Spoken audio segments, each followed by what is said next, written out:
은퇴한 지 2해가 지나자 김영호의 아침은 더욱 느려졌다. 커튼을 젖히면 남양 거실로 빛이 들어왔고 먼지들이 빗속에서 느릿하게 떠다녔다.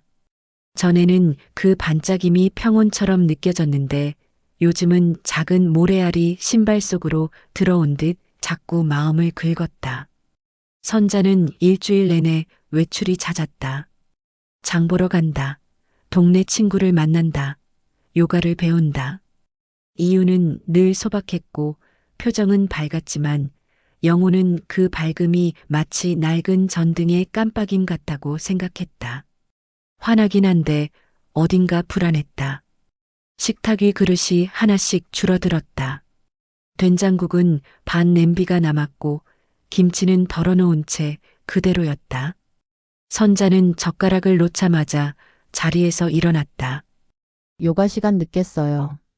짧게 남긴 말과 비누 향기만 문틈에 걸렸다. 영호는 텔레비전을 켜놓고도 뉴스가 귀에 들어오지 않았다. 앵커의 입술이 움직이는 동안 그는 창밖에 은행나무를 세웠다. 잎이 노랗게 물들며 떨어지는 속도가 조금씩 달라지는 것이 신기했다. 사람이 마음을 바꾸는 속도도 저럴까 그는 생각했다.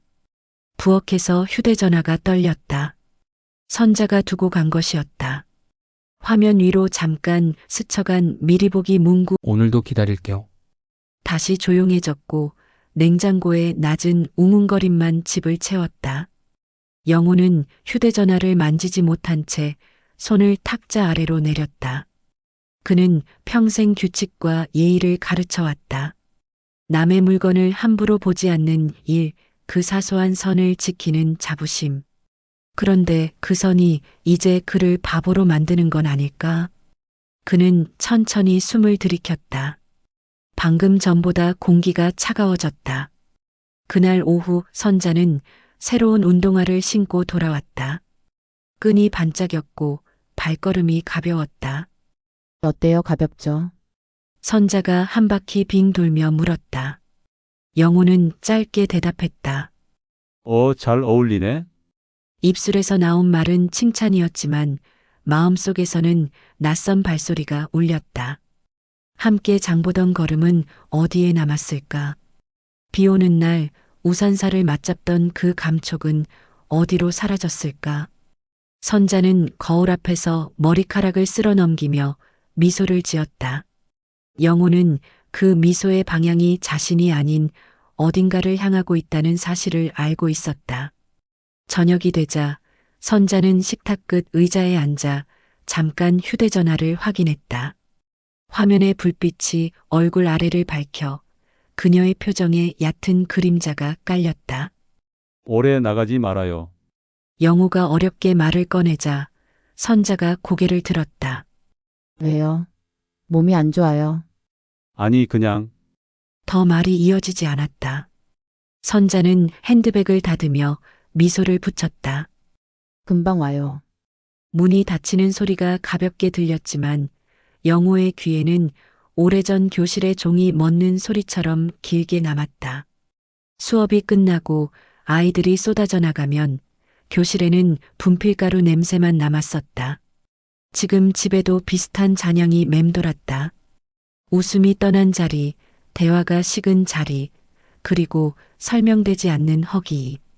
그는 설거지를 하다가 그릇 하나를 미끄러뜨렸다. 얇은 접시가 가장자리부터 쩍 갈라졌다. 깨진 틈을 맞춰보니 모양이 거의 들어맞았지만 손끝에 자꾸 미세한 날이 걸렸다. 테이프를 붙이면 임시로는 버틸 것이다. 그러나 물에 닿으면 다시 벌어질 틈. 그는 조심스레 파편을 수거하며 자신에게 묻듯 중얼거렸다. 괜찮다. 그 말은 수없이 연습한 문장처럼 입에서 자연스레 나왔지만 가슴에서는 낯선 언어처럼 울렸다. 밤이 됐다. 텔레비전 불빛이 벽지를 파도처럼 흔들었다. 그는 채널을 돌리지 않고 화면이 바뀌는 걸 멍하니 지켜봤다. 옆자리 소파 쿠션은 원래의 모양을 그대로 유지하고 있었다. 오래 앉지 않은 자리만이 가지는 빳빳함. 그 빳빳함이 어쩐지 잔인하게 느껴졌다. 현관이 열리는 소리에 그는 고개만 들었다. 선자는 조용히 들어와 가방을 두고 화장대 앞에서 얼굴을 들여다봤다. 영호는 아주 짧게 말했다. 오늘은 어땠어? 재밌었어요. 선자의 대답은 가볍고 매끈했다. 더 묻지 않는 쪽이 서로를 덜 상하게 할 것 같았다. 잠자리에 누워 천장을 바라보며 그는 낮에 보았던 은행잎을 떠올렸다. 가지에서 떨어지기 직전 잎은 잠깐 망설이는 듯 보였다. 망설임 뒤에야 낙엽이 된다. 그의 마음도 그러했다. 아직은 가지에 붙어 있지만 바람이 조금만 더 불면 떨어질 것 같았다. 그리고 떨어지고 나면 다시는 원래 자리로 돌아갈 수 없다는 사실을 그는 이미 알고 있었다. 아침 햇살이 들기 전 집은 기계음처럼 규칙적인 소리로만 움직였다. 보일러의 미세한 떨림, 냉장고의 숨소리, 벽시계의 가느다란 박동. 영호는 탁자에 올려둔 장바구니 영수증을 모으다 이상한 금액을 발견했다. 2장 가격이 찍힌 카페 영수증이 연달아 있었다. 날짜는 그가 혼자 병원 검진을 다녀온 날과 겹쳤다. 숫자는 정직했고 정직함은 때로 잔인했다. 그는 종이를 접어 주머니에 넣었다. 접힌 자리가 칼집처럼 손끝에 남았다. 그날 오후 선자는 요가 가방을 둘러매고 나섰다. 발목에 스치는 운동복 천이 가볍게 울렸다. 영호는 따라 나서지 않았다. 대신 거실 창에 등을 기대고 하늘을 올려다봤다. 구름은 얇게 찢겨 있었고 바람은 방향을 정하지 못한 듯 맴돌았다. 기다림이라는 말이 이토록 무거운지 그는 그날 처음 알았다. 손에 잡히는 건 아무것도 없는데 몸 안 어딘가는 계속 가라앉았다. 저녁 무렵 현관 앞에 놓인 가방 주머니가 반쯤 열려 있었다. 그는 무심코 지퍼를 올리려다 그 사이로 비친 작은 카드를 보았다. 요가원 회원증 뒤에 끼워 넣은 초대권, 이름란에 낯선 남자의 성이 흐릿하게 찍혀 있었다. 뒷면에는 둥근 글씨로 한 줄이 적혀 있었다. 오늘도 기다릴게요. 그 문장은 짧았고 짧아서 더 깊었다. 글자 끝마다 미세한 떨림이 있었는데 그 떨림이 자신의 심장 박동과 겹쳐지는 느낌이 들었다. 그는 서랍에서 오래된 안경 닦기를 꺼내 카드를 감쌌다. 유리잔에 끼던 물때를 닦던 그 천으로 이제는 눈앞의 현실을 덮었다. 덮였지만 사라지지는 않았다. 그는 한참을 서 있었다. 찬바람이 문틈으로 들이치자 마치 교무실 창을 제대로 닫지 못하고 퇴근하던 어느 겨울 저녁이 떠올랐다. 그때도 그는 돌아가 창을 확인했었다. 오늘도 그럴 수 있을까? 그는 자신에게 물었다. 되돌아가 모든 것을 모른 척하는 일, 그게 과연 가능할까? 선자가 들어온 건 늦은 밤이었다. 가방을 두는 소리, 화장실에서 물이 흐르는 소리, 거울 앞에서 숨을 고르는 소리. 그는 텔레비전 볼륨을 낮추지 않았다. 화면 속 사람들은 웃었고 그의 방 안에는 웃음이 들어오지 않았다. 선자가 거실로 나왔을 때 영호는 고개를 들었다. 목소리는 예상보다 얇았다. 오늘 요가는 어땠어? 좋았어요. 그녀의 대답은 벽에 부딪혀 금방 식었다. 그는 더 묻지 못했다. 질문은 이미 답을 알고 있는 듯했고 아는 답은 그를 더 깊은 밤으로 밀어 넣을 것 같았다. 잠이 오지 않는 새벽 그는 카드를 다시 꺼냈다. 글자 사이사이에 묻은 향수 냄새가 손에 닿았다. 오래전 졸업식 날 받은 카네이션을 떠올렸다. 시든 꽃에서도 한동안은 향이 난다. 사랑도 배신도 아마 그럴 것이다. 그는 카드를 성경책 사이에 끼워 넣었다. 믿음과 의심이 한 권 안에 나란히 서는 풍경이 우스웠다. 그러나 지금 그가 할 수 있는 최선은 파도처럼 밀려오는 생각을 책장으로 눌러두는 일뿐이었다. 괜찮다. 그는 아주 작은 소리로 중얼거렸다. 대답은 돌아오지 않았다. 창밖에서 첫 차가 지나가는 소리가 스쳤다. 어둠은 조금 물러섰고 방안 사물들의 윤곽이 드러났다.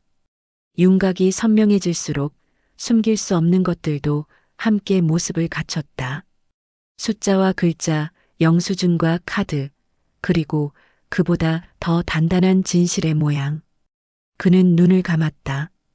떠오르는 건 선자의 미소가 아니라 자신이 깨뜨린 접시의 얇은 금이었다. 금은 넓어지지 않았지만 접시는 더 이상 예전의 소리가 아니었다. 그는 알았다. 내일의 빛을 맞아도 이 금은 사라지지 않으리라는 것을. 새벽의 집은 유난히 가벼웠다. 밤새 켜둔 스탠드 불빛이 원을 좁히며 책상 위에 멎어 있었고 그 원 밖으로 나간 것들은 모두 그림자 속으로 사라졌다. 영호는 서랍을 열어 낡은 가방을 꺼냈다. 여행을 위해 산 것이 아니었다. 졸업여행을 따라가던 학생들 비상약을 넣어 다니던 가방, 그 무렵의 책임감이 아직 매듭처럼 안쪽에 묶여 있었다. 그는 셔츠 2벌, 속옷, 약 상자, 얇은 수건을 차례로 넣었다. 아무것도 아닌 짐들이 무게를 가졌다. 떠날 수 있다는 생각 자체가 무게였다. 현관 쪽에서 미세한 바람이 스쳤다. 문틈을 한 번 더 눌러보며 그는 마음의 틈을 떠올렸다. 붙이면 붙일수록 더 벌어지는 금, 손으로 쓰다듬을수록 거칠어지는 상처. 그는 한참을 서서 신발장의 먼지를 바라보았다. 부부가 함께 신던 우산 2개, 같은 길이를 가진 막대 끝이 나란히 놓여 있었다. 한때 같은 우천의 예보를 믿던 사람들. 이제 비가 와도 서로 다른 처마 아래 설 것이다. 방에서 인기척이 났다. 선자가 잠에서 덜 깬 목소리로 물었다. 어디 가요? 그가 대답했다. 잠깐 내려가 있을게. 말은 짧았지만 그 안에 계절이 들어 있었다. 봄과 여름, 가을과 겨울이 통째로 접혀 있었다. 선자는 이불을 당겼다. 아침 먹고 가요. 괜찮아. 두 마디의 대화가 전부였다. 남은 말들은 입술에서 미끄러져 나가지 못했다. 마른 때가 지나면 입안에서 돌이 된다. 삼키면 속이 무겁고 뱉으면 상처가 난다. 그는 부엌으로 가 가스밸브를 확인하고 냉장고 문을 닫았다. 칸마다 정리된 그릇들이 조용했다. 한때 이 집의 소리는 조리법과 웃음과 작은 다툼으로 이루어졌었다. 지금은 닫힌 뚜껑과 밀폐 용기에 바람 빠진 소리만 남았다. 식탁 한가운데 올려둔 성경책 사이에는 카드 한 장이 끼워져 있었다. 그는 그 페이지를 넘기지 않았다. 확인은 이미 충분했고 더 이상의 확인은 필요하지 않았다. 사람의 확신은 증거가 아니라 체온에서 완성된다는 걸 그는 늦게 배웠다. 안방 문이 반쯤 열리며 선자의 발걸음이 거실로 옮겨졌다. 그는 신발끈을 매던 손을 멈추지 않았다. 매듭을 고르게 당기며 지난 세월의 매듭도 함께 조였다. 느슨해지면 풀리지 않게, 너무 당기면 끊어지지 않게. 정확히 그 사이. 언제 와요? 선자의 질문이 공기 위에 떠올랐다. 모르겠어. 그는 신발을 신은 뒤 조용히 일어섰다. 말수가 적은 남자가 침묵을 선택할 때 그건 도망이 아니라 결심이었다. 문고리를 잡았을 때 손바닥이 차가웠다. 겨울의 예고처럼. 그는 잠깐 뒤돌아보았다. 거실 등 위로 먼지들이 떠다녔고 소파의 빈 쿠션은 여전히 모양을 지켰다. 그 빳빳함은 아무도 앉지 않은 자리의 자존심 같았다. 그는 그 자존심을 남겨두고 나가야 한다고 생각했다. 누군가는 빈자리를 지키는 것으로 생을 버틴다. 그는 오늘 빈자리 자체가 되기로 했다. 현관문이 닫히자 복도의 공기가 달랐다. 계단을 내려가는 발걸음이 어색했다. 오랫동안 같은 층, 같은 시간표, 같은 인사를 반복해온 몸이 새로운 길을 낯설어 했다. 그는 천천히 그러나 멈추지 않고 걸었다. 1층을 지나며 우편함에 손을 넣었다. 광고지와 공과금 고지서 사이로 조그만 엽서가 끼어 있었다. 누군가의 하객용 안내장, 낯선 이름과 날짜, 축하의 활자가 그의 손끝에 닿았다. 인생은 늘 누군가에게는 시작이고 누군가에게는 끝이었다. 바깥 공기는 맑았다. 새벽의 골목을 지나 택시 정류장으로 걸어가면서 그는 가방 끈을 어깨 쪽으로 조금 더 당겼다. 어깨에 무게가 얹히자 마음의 무게가 아주 조금 내려갔다. 그는 마지막으로 휴대전화를 꺼내 짧은 문장을 만들었다. 딸에게 보낼 평온한 거짓말. 괜찮다. 며칠 내려가 있겠다. 전송 버튼을 누르고 나서 그는 스스로에게도 같은 문장을 반복했다. 괜찮다. 이번에는 그 말이 결심의 다른 이름처럼 들렸다. 택시 불빛이 골목을 돌며 다가왔고 그는 손을 들지 않았다. 대신 더 걸었다. 떠나는 사람에게 필요한 것은 속도가 아니라 방향이라는 것을 그는 알고 있었다. 눈발이 흩날리던 오후, 영호는 낯선 동네의 허름한 반지하 방으로 들어섰다. 바닥은 약간 기울어 있었고 창문 밖으로는 사람들의 발목이 보였다. 방 한쪽엔 전기밥솥, 낡은 전기주전자, 작은 냉장고가 나란히 놓여 있었다. 새 삶이라기보단 버티기의 공간이었다. 그는 신문지를 펴고 가방에서 꺼낸 사진 한 장을 벽에 붙였다. 결혼 초 가족이 함께 바닷가에서 찍은 사진이었다. 햇살이 눈부셔 모두 눈을 가늘게 뜨고 있었는데 지금 보면 그 미소 속에도 어딘가 피로가 숨어 있었다. 그는 밥솥에 쌀 한 컵을 붓고 물을 맞췄다. 습관처럼 두 사람 분량이었다. 그저 몸이 기억한 양이었다. 밥이 뜸을 들이는 동안 그는 고무장갑을 끼고 싱크대를 닦았다. 물때가 낀 수도꼭지에 스펀지를 대니 녹슨 금속 냄새가 올라왔다. 그 냄새가 어딘지 모르게 익숙했다. 오래된 학교의 실험실 냄새, 분필가루가 섞인 교무실의 공기. 세월은 냄새로도 남는 법이었다. 그릇을 꺼내다 그는 문득 멈췄다. 하나를 더 꺼낼까? 아니면 하나만? 손이 공중에서 멈췄다가 결국 두 개를 내려놓았다. 한 사람의 밥상엔 여전히 두 개의 그릇이 필요했다. 비어있는 그릇이 있어야 혼자라는 사실이 덜 아팠다. 밥이 완성되자 뜨거운 김이 피어올랐다. 그는 밥을 푸며 나지막이 말했다. 이 정도면 됐지. 말은 혼잣말이었지만 어딘가 누군가에게 닿기를 바라는 듯했다. 저녁이 깊어가자 방 안은 조용해졌다. 텔레비전이 고장난 지 오래라 그는 대신 라디오를 켰다. 중간 주파수에서 끊긴 노래가 흘렀다. 그대와 함께라면 하고 끊기는 가사가 마치 조롱처럼 들렸다. 그는 볼륨을 줄였다. 창문 너머로 행인들의 발소리가 지나갔다. 젊은 커플의 웃음소리, 택배원이 전화를 거는 목소리, 이웃집의 라면 끓는 냄새. 세상은 여전히 살아있었고 자신만 멈춰있는 듯했다. 식탁 위에 앉아 밥 한 숟가락을 들었다.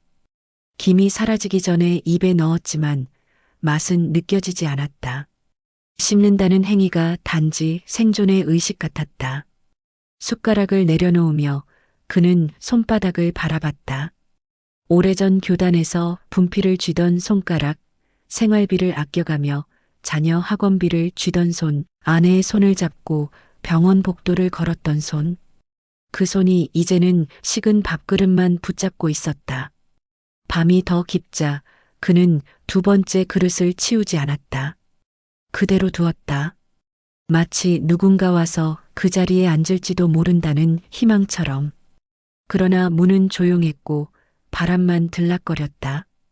그는 창문을 닫으며 한숨을 내쉬었다. 입김이 희미한 구름처럼 퍼졌다. 괜찮다. 그 말이 또 입에서 흘러나왔다. 이번엔 조금 다르게 들렸다. 체념이 아니라 다짐처럼. 그는 불을 끄고 침대에 누웠다.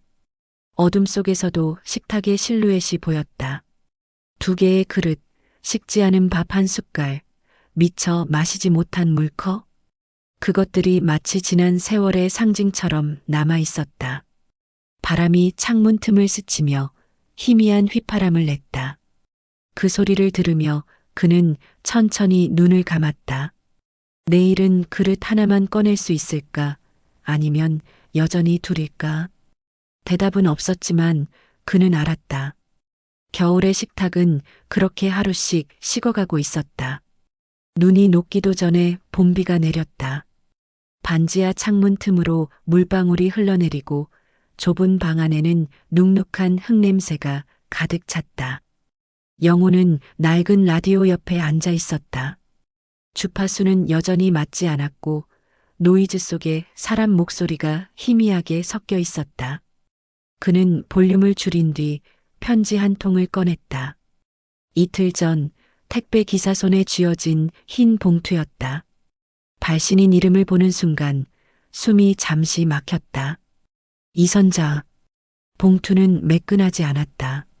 손끝에 닿는 종이결이 약간 젖어 있었다. 그는 조심스럽게 봉투를 열었다. 글씨는 덜덜 떨려 있었다. 영호 씨 미안했어요. 내가 너무 외로워서 그걸 사랑이라고 착각했어요.